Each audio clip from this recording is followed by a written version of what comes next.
Kumusta mga kamong makabyanan? Dalayaw na Ginoo nga gitagay niya makitaliwat sang kayunan nga makabalik kag mapadayon nato na aton nga pagtuon. Kabay nga nagasunod ka sini. Kung sa bagay nga kung hindi nimo ini masunod sa sini nga adlaw, kadto ka lang sa akon nga account no sa Facebook. I-search mo lang Pedro Itabag kag dira makita mo ining mga video nga naka-post dira. Kag video man nga i-download kung gusto nimo. Kag para mayara ka nga personal copy sa imong personal studies. Dalayawon ng Ginoo nga ini nga pagtulunan magamit man sang Ginoo para ma-update naton ang mga katawhan hilabi na gid ang wala pagid sang personal nga relasyon sa Ginoo. Kaya biyan matuod no ining ginhambal sa aton sa pulong sang Ginoo, delikado ini kung hindi mo pagtagaan sang atensyon. Ining ginhambal ni Apostol Pedro sa aton nga reminder no. Kay actually ang ginsulatan niya sini mga tumuluo gani sa aton ina nga mga naga-profess o kung nagakabig nga nakabaton kita kay Kristo nga aton personal manuluwas kag nakaangkon kita sang kabuhi nga walay katapusan o kung naluwas kita nangin anak sang Dios ti ano ang aton obligasyon sa bagay permiko gid hambal nga sa diin wala na sang iban nga institusyon nga gintagaan sang Ginoo sang obligasyon sa pagwali sa mayong balita. Ang Great Commission wala ginhambal sang Ginoo kun wala iya gintugyan sa aton gobyerno, wala iya gintugyan sa aton mga eskwelahan, gintugyan niya ini sa iya simbahan. Gani ang mga tumuluo nga may matudtuon nga relasyon kay Kristo Jesus. No kay damo man nga nagaklaim nga mga tumuluo mo, pero actually ang importante da maintindihan ta nga sa mga minatud-on nga naghinulsol sila mga sala kay nagbaton kay Kristo Jesus bilang ila personal manuluwas na angkon nila ang kabuhi nga walay katapusan. Kag madamo sang mga saksi dira sa pulong sang Ginoo bisan si John naghambal sa 1 John chapter 5 nga ang Dios naghatag sa aton sang kabuhi nga walay katapusan. Si Pablo naghambal nga ang eternal life is a gift of God. Ti ang himuon sang tawo ya may desisyon gid kag sa Romans chapter 10 ginhambal ni Apostol Pablo nga dapat aton gid batunon si Kristo Jesus. Ituad sa aton mga baba kag tuuhan sa aton tigipusoon kay kun himuon naton nina whosoever shall call upon the name of the Lord shall be saved. Sa bagay ginhambal man sa aton ni Apostol Pablo nga paano sila makatuo kung wala nila nabatian kay wala man sa nagsugid sa ila. Naamo na nga kita nga mga tumulo may obligasyon gid nga hindi niya mahimo sang kalibutan, hindi mahimo sa atong gobyerno kundi kita lamang ang mga tumuluo nga gintugyanan sang Ginoo. Ginhambal gid na sa 2 Corinthians 5:18 nga ang pagpasag-uli sa Dios paagi kay Kristo Jesus gintugyan sang Ginoo sa mga tumuluo. The ministry of reconciliation is given by God to His church and to His children. So mapadayon kita diri ang atong ginatun-an no sa atong series of studies diri sa 2 Peter chapter 3. Kag ari na karon kita sa verse 10. Pero bago kita magkato sa verse 10 no, aton anay review ang ginhambal sang Ginoo sa verse 9 kay dapat nga maintindihan pagid naton ni no. Sa bagay kung mag-isol kita sa verse 8 natunan naton sa nagligad nga adlaw kung sa aton pa mga nakaraan gitunan naton as a review nga ang Ginoo naghambal no pagi sa kay Apostol Pedro nga wala malipat ang Ginoo sang iya promise nga magkarisyaliwan. Kay ti para sa Ginoo iya ang 1,000 ka tuig, isa lang na ya ka adlaw para sa Ginoo o ko ng 1 ka adlaw, 1,000 ka tuig para sa iya. Abot mo lang sina nga hindi limitado ang Ginoo sa time. Timeless iyang Ginoo mo. Kag wala siya nagakalipat sang iya nga promisa. By the way, nahambal ko sa nagligad nga adlaw nga ining verse 8 wala niya ni Apostol Pedro ginhambal in relation sa creation. Kaya nagamit sa iban sa creation, pero the whole context kung magtuon kita diri ang ginhambal ni Apostol Pedro nga reminder na hanungod sa pagkari sang atong Ginoong Kristo. Gani butang balon sa verse 8 ya nga even though ginakabig ta nga daw mga 2,000 years na nga ang Ginoo naghambal magakari siya kag wala pa siya magkari, ti sa Ginoo ya duam lang nakadlaw kung mga 2,000 years na wala pa ta gani kalambo 2,000 years no. Anyway, ang rason dira ginhambal sa aton ni Apostol Pedro nga kun nga ang Ginoo palantang no, I mean nga gina-delay niya ang iya pagkari bangod nga hindi siya gusto nga ang tao mawala kundi ginatagaan niya ikaw abyan, ginatagaan niya kita sang kahiyonan nga makahinulsol sa atong mga sala kag makabalik sa iya. Amo na nga nagapasensya ang Ginoo kun abin nga dugay na sa tani nagkari no, pero galing kay bangod nga madamo pa sa katawhan niya kinahanglan maluwas. Amo na nga nagasigi gyapon ang iya buluhaton pero magakari gid ang Ginoo no, kay wala iya na nalipatan no. The Lord is not slack o kun wala iya gina pabuyan-buyanan ang iya promise. And then diri kita sa verse 10 no, sa papadayon, but the day of the Lord will come as a thief in the night, in the which the heavens shall pass away with a great noise, and the elements shall melt with fervent heat. The earth also and the works that are therein shall be burned up. So, aradab yan na imo talupang doon, kaya nagahambal kanyang pulong sa Diyos, nga ining kalibutan naton, hindi na iniya magbalik sa normal. Maabot gid yung tinion nga magkalaguba ini tanan. Kag mag-abot si Lord Jesus Christ, amo na yang iya liwat niya kaayuhon o i-renovate no ining world, i-restore niya ini. Kag muna iya ang subject matter sa Book of Revelation sa katapusan ng mga chapters. However, ang Biblia naghambal nga maabot ang tinion sang natawag naton paghukom kay ng Great Tribulation, nga ginhambal niya diri nga si Lord Jesus Christ magakari kasubong sang makawat sa kagabihon, butang balon nga He will come as you do not expect it. Hilabi na gid subong nga tinion nga mga tao daw nalipat na hanungod sa pagkari sang Ginoo. That's why lain nga mga pululungon ng ila ginhambal, lain ang ginadiskusan. May mga mayubiton, may mga tao nga nagalain ng attitude, kag bisan ang mga tumulo, nagabugnaw, kag wala na nagahimo sa hilikoton sang Dios, makasimbalang okay na, kag nalipatan bisan ang mga mission work nga mo na nga sa pagwalis mayong balita, kag ginsiling ko nga gintugyan ini sang Ginoo sa mga tumulo. Di siling diri sa aton ni Apostol Pedro, nya kung mag-abot ang tinion, no? Sinang pagkari sa atong Jesucristo, ining kalangitan, gahambal sa actually hindi sang heaven nga third heaven, kundi ini mga planetaries, ang earth, silindri will pass with a great noise. Basaha bala sa Matthew 24, kay sang ang Ginoo kay ang iya disciples kaupo diya dito sa Mount of Olives, ginatulok sa mga disciples ang temple, kag daw nanamian sila, kag video daw bugal nilang mga siling, Lord, katahom sang templo. Hindi balagi hambal sa Ginoo sa ila nga ginahambal ko sa inyo maabot ang time nga ini sila tanan, ini yung nakita nyo ning temple will be destroyed. Kag siling niya, wala sang bato kang mabilin nga nagatungtong sa ibabaw. Even though sila sa iba niya na fulfill, na matuod nga naguba ang temple sang AD 70, pero you know, they're going to rebuild another temple in the coming years. Kaya isa-ina sang makabig mo na itong tanda sa pagkari sang Ginoo. Kaya ang Israel ready na nga himuon nila ang third temple, kay according to prophecy nga si Antichrist, ining world leader ang magalin sa Western world, magapungko da siya sina nga temple, kag i-declare niya nga kaugalingon nga siya ang Dios, kag bangod sinang blasphemy dira ang Ginoo magapatupa sang iya nga mga judgment sa last 3.5 years sang 7 years tribulation. So ang hambal diri sa aton sa pulong sa Ginoo, kung basahan mo dira nga siling diri, the heavens shall pass away with a great noise, the elements shall melt with fervent heat, the earth also and the works that are therein shall be burned up. So sunod sa pulong sa Ginoo, bisan pa sa Book of Revelation, ang mga judgment nga mag-abot sining ulay mga inadlaw, magaguba sining kalibutan. Lantawan niya ba karon sa news, di ba? Makita ta kung paano ginguba sang Russia ang madamo nga mga syudad sa Ukraine. Makita mong devastation, no? Bangod sa mga bomba nga ila ginahulog, kag sa bagay mga missiles gani, conventional pa na gani nga warfare. Botang balon sila nga hindi pa na siya nga chemical nga warfare, hindi pa nuclear. Kasi siyempre kung nuclear weapon kung ang ipahulog dira, ati ubos gidi. Kag kung nagapamangkot ikaw, abyan, nya kung gamiton bala ang nuclear weapon sa katapusan ng adlaw, I believe so. Bangod nga madamo sa inambal sa Biblia kasubong sini nga the earth will be burned up. Ti ano nga gahom, ano nga instrumento ang makahimo sina sa bagay sa Revelation chapter 6 sa katapusan nga mga bersikulo naghambal nga the earth and the mountains will fled away. Bangod sining mga kahulog nga mga bituon nga dissolve, you know, silindri sang mga butang sining kalibutan. Kay sa bagay dira sa verse 21 nagasing siling seeing then that all these things shall be dissolved. Di imaginable ko na butang balon sang dissolve, kundi kasubong nga gin butang nimo ang kalamay sa kape kay glugayon, hindi mo na mabalik niya sa kape kay na dissolve na. Butang balon wala sang butang nga mabilin sining kalibutan nga nagatindog, amo na iabyan ang ginahambal sa pulong sang Ginoo. Daw kasubo lang, no? Kag daw masiling lang nga daw ka negative lang sa ilingan nila kamuya nga mga preacher.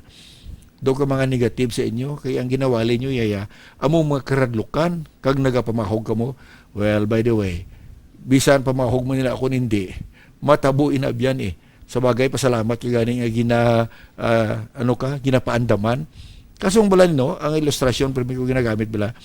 Nga kung travel ikaw kag may isa ka taytay dira nga guba nya kung mag-aging sa lakyan mo mahulog ka kung marumpag ang taytay kag wala gyud siya nagbutang ay bisang sign dira no nga nagasiling stop kay ang taytay delikado maguba kag dason may ara diri nga sign nga nagasiling liko ka diri detour diri ka kadto sa piyak ti kag kung may nagbutang bidra sina nga sa tubangan dira sang mga kahoy o kung mga barikada para hindi ka magdiretso pasalamatan mo gid ang nagbutang sina kay kung wala ina siguro mangakig ka pa kung napatay ikaw o kung nadisgrasya ikaw kag nagital-ital imo kabuhi masiling ka baw wala gid ka mo naghambal kung wala man lang ka mo nagbutang sang sign dira no nga delikado gali manuguba ning taytay ano man niya ang mga natawag itong government engineers nga wala inyo gid butangan barikada da ano ihan nga basulay di ba I mean, kung matuod din na sa, kung ina kamatuoran ka katabo sa atong kalibutan, hindi ihan mangakig ka sa gobyerno, mas ka na anong klase gobyerno ni.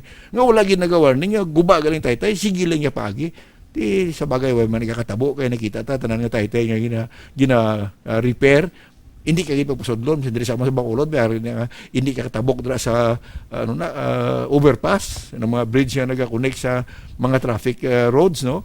Kay bangod gina-repair. Di pasalamat ta kay kung hindi na napag-repairon, ka mag-agi ka na kay warong pagbikaron. Kundi mamasol-basol ka.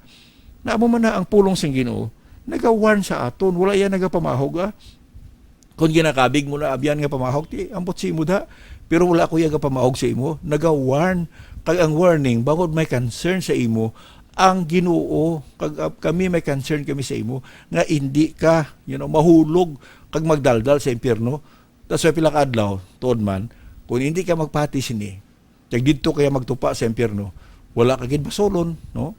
Way kisang basolon kay ti imo desisyon mo. Amo ganina inang doktrina ang Ginoo may ginapili nga maluwas nga bisan wala kaya nagdesider, kay di mo ya gusto, kay ginkuha ka lang. Ti ang point ko daya, ang kung hindi ba na matabo kundi amot lang babasol ka manguro sa Ginoo, no? That's why nga may desisyon gid yang tawab yan. Te amo na nga ginawar niya kita diri sa Ginoo no liwat basaw naton nina nga ining kalibutan will melt with fervent heat grabe nga makabig naton grabe nga kainit matunaw ining mga pagkabutang sa ining kalibutan basa bala ang Revelation chapter 8, 9, 10, 11 nadra sina makita mo da ang pagbubo sang Ginoo sang iya nga mga last judgment kag ining kalibutan siling ni Jan kasubong sang bukid nga nadula no the mountains fled away ti imaginon mo hulugan isa ka nuclear bomb ang isa ka isla dula no amo na nga magabalik si Lord Jesus Christ kag iya nga i-renovate ining kalibutan and now siling sang Ginoo sa verse 11 seeing then that all these things shall be dissolved what manner of persons ought ye to be in holy conversation and godliness looking for and hasting unto the coming of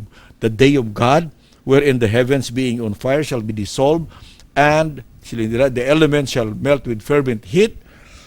Isa na ka pamangkot, ginpamangkot rin ni Apostol Pablo kay ini na refer o ko napatuhoy sa aton ng mga tumuluo. Siling ni Apostol Pedro diri, bagod nakita naton nga ining tanan nga butang sining kalibutan will be dissolved. Ano nga klase kabuhi ang igakabuhi naton bilang mga tumuluo? O kung ikaw hindi tumulo ang pamangkot, ano nga klase kabuhi ang pilion mo? Sigihon mo lang pagpakasala, sigihon mo lang yan nga magsalig kasi mo kaugalingon, o kung mangin kalibutanon ka lang kay imo paglaom, diri lang sining kalibutan, amo nang imo himuon. Di ko nining butang sining kalibutan, sila ni Apostol Pablo nga ginasaligan sang tao, nga diri na butang ang ilang paglaom, kay ina na mention sa Book of Revelation nga sa pag-abot sa Great Tribulation madamo sa mga businessmen no nga mga tao nga mga manggaranon nga magatindog sa malayo kag magpanghayhay no kasi niya alas Babylon is fallen kay tuod magidabyan natalana na iya nga adlaw nga ining tanan nga butang diri sa kalibutan matunaw ini pag mag-abot si Lord Jesus Christ dira sina no tapuson niya ining tanan nga pagtingwa sang tao kag siya magahari for 1,000 years and then eternity kay i-prove sang Ginoo no nga ang tao hindi gid makasarang sang iya kabuhi kung paano siya mag-uswag. Ayan, nakita talaga ang kauswagan nga physically kag materially, pero kung imulang tawon abyan, hindi mo gid masaligan ang mga pagkabutang sa ning kalibutan. Hindi amo ni ang aton nga paglaom. Ang ginhambal sang pulong sang Ginoo nga paglaom taya, amo ang aton Ginoo Kristo. Siya ang aton hope of glory. Ang iya pagkariliwan amo ang blessed hope. Pag dapat kita ang Kristohanon, islanta ang aton nga attitude, no? What manner of persons ought ye to be? Dapat magkabuhi kita sa holy conversation. Ang buta-bulon sa conversation, balaan nga paginawi. Kag may pagka-Diyos nun. Ang buta-bulon sa godliness, ang muna nga na-mention ko sa nagligan, ang mga ungodly, mga reliyoso ni sila nga tao, galing kay wala sila yan nagapati sa ginambal sa pulong sa Ginoo. Ang ilang ginapatihan niya, ang ilaya nga mga filosofiya kag ang mga hambal sa ibang nga tao, ang ilang experiensya, ang ilang achievement. Pero ang mga godly nga tao, amo ni mga tao ya nga nagasalig sa pulong sang Ginoo. So amo na yang pag-define, no? Sa ginambal katubala nga Psalm chapter 1 and verse 1 sa classify ni Haring David ang godly, ang ungodly ang sinners kag ang scoffers. Ang ungodly amo ni ang mga tao nga sila mo daw mabuo, religyoso, and yet wala sila nagapasad sang ilang kabuhi sa pulong sang Dios. Ang mga sinners amo ni ang gidyang mga malaot nga tao nga naga-murder, naga-rape, kag tanan na lang nga mga krimen nga ginahimo nila. Ang mga scoffers amo ning mayubiton nga ginamention rin ni Apostol Pedro nga wala gapati sa pagkari sang Ginoo.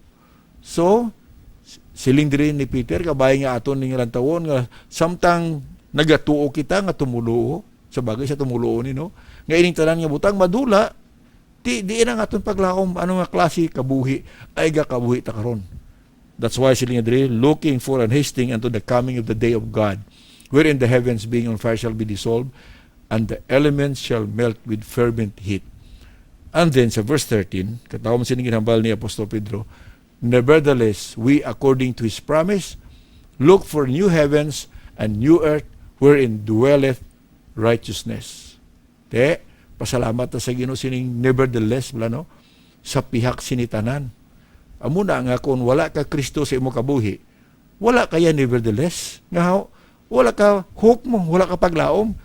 Ang tumulo ya bisan kabudlay sang pagkabuhi, no? Kag tanan kita nakatamid sino natawag naton kabudlayan sang pagkabuhi.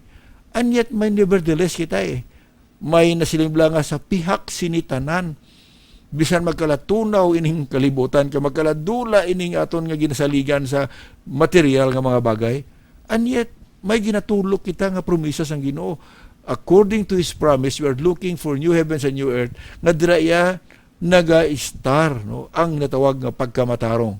Nga how? Kay bangod magkari si Lord Jesus Christ, nag-promise niya nga siya maghahari for 1,000 years sa natawag naton matarong kag malinong nga pagkabuhi. Kay siya gidya ang magahari, no? Amo na bala nga kung i-reject naton ang Ginoo nga mangin leader naton kasubong sa mga Hudiyo nga si Saul ang ilagin baylo sa Dios, di matamiran mo gid ang natawag nga kabudlayan kag konsekwensya sa aton choices.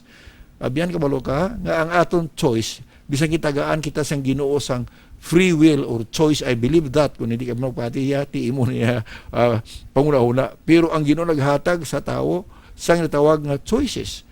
Kag kung ikaw magsala sa imo choice, you will suffer the consequence of your choice. Ang isa dira nga magasuffer ikaw, ang imo kalag, nahamulag sa Dios sa walay katubtuban didto sa linaw nga kalayo, bangod sang imo choice.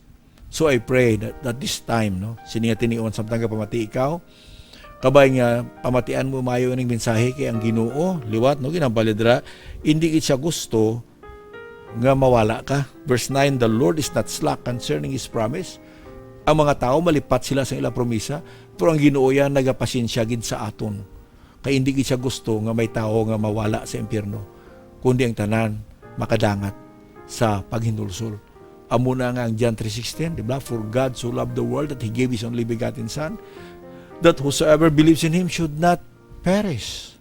Hindi mawala dito sa linaw nga kalayo, hindi mahamulag sa Ginoo, kundi manging kaupod niya nga magkabuhi sa iya sa walay katubtuban. Abyan, I pray nga sininga tinion, no, bago kita magtakop diri, maghimo ka sang desisyon sa pagbaton sang kaluwasan nga ginahatag sang Ginoo. Ginapasensyahan niya ikaw, ginatagaan niya ikaw sang kahiyunan, agod maghinulsol sa iyong mga sala, kag magpalapit sa iya. ginpadala niya yung bugtong anak, si Lord Jesus Christ, agud magbayad sa imo kasalanan. And the Bible tells us, whosoever believes in Him should not perish but have eternal life. I pray nga padayon ka sa pagtuon ka upod diri sa aton, no? Sigihon naton ning aton nga prophecy update, kag tun-an naton ang mga hitabo sa palaboton, kag ang importansya sa paghimo sa desisyon para gid sa Ginoo. Salamat liwat sa inyong pag-upod sa aton. God bless you.